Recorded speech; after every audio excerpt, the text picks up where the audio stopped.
Skeptics Review The Bible by John Smith. Ruth and Esther, Part 4. Naomi decided that it was time for Ruth to find a man to provide for her. She told Ruth to wash and put on perfume and arranged to meet, by chance, with Boaz on the threshing floor. Wait until after Boaz had eaten and drunk his fill. When he decides to lie down, go and uncover his feet. He will tell you what to do. Ruth did what Naomi told her. Boaz ate and drank and went to lie down in a pile of grain. Ruth approached, uncovered his feet, and quietly lay down next to him. I just want to interrupt here because the Voice Bible goes out of its way to tell us that although the euphemism to uncover one's feet is a sexual expression, Ruth is only making herself available for marriage and not actually uncovering Boaz's feet, if you know what I'm saying. Yes, Satan, we know what you're saying. I'm not even going to ask what you have in your hand.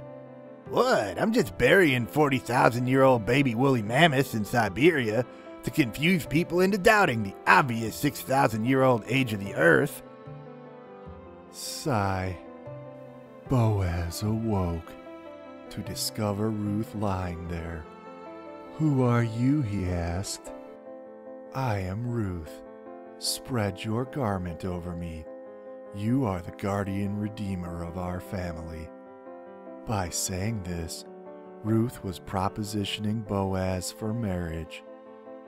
"The Lord bless you," Boaz responded. "You have not chosen a younger, richer, more virile man, but me. Unfortunately, there is another one who has a closer kinship bond than me. In the morning, I will take him before the town elders and see if he will do his duty to you. Until then, lie at my feet until morning, Ruth." So Ruth did. She got up in the morning before anyone could see them together. Before she left, Boaz put some barley in her shawl to take home. Ruth returned home and told Naomi everything that had happened. Boaz went to the city gates, where official business was conducted. The guardian redeemer, who had a closer kinship bond to Naomi, came and sat down next to him. 10 elders from the city came and sat also. Boaz asked the kinship redeemer if he intended to buy Naomi's land that once belonged to Elimelech. The kinsman redeemer said that he would. Boaz responded that he also had to take Ruth the Moabitess. He would have to also take Ruth as a wife and make sure that she would have children and that her children would inherit the land in the name of her dead husband. At this, the kinsman redeemer refused to purchase the land, as his own children would not inherit it.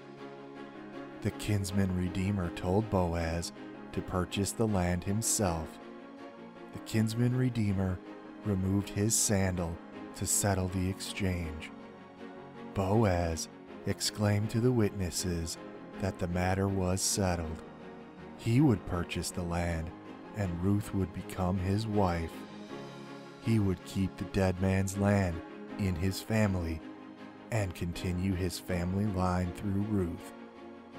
So Boaz took Ruth to wife. Ruth and Boaz were married, and Ruth became pregnant. The son was named Obed. Obed was the father of Jesse, who in turn was the father of David. So, dudes, I am all excited, minions. All these cool Christian movies and miniseries are coming out soon. like the Red Tent, which is the story of Dina, or Dinah, or whatever. You know, one of those women in the Bible who barely gets a mention, and we're frankly all surprised gets a name. I guess this movie's based on a book of the same name, and I will link below to a free audiobook about it. The Red Tent is actually pretty interesting, according to John Smith. I'm too busy burying woolly mammoths in the ice to read books and whatnot. I guess Firefly Chick's in it though, and that's pretty cool. Shiny.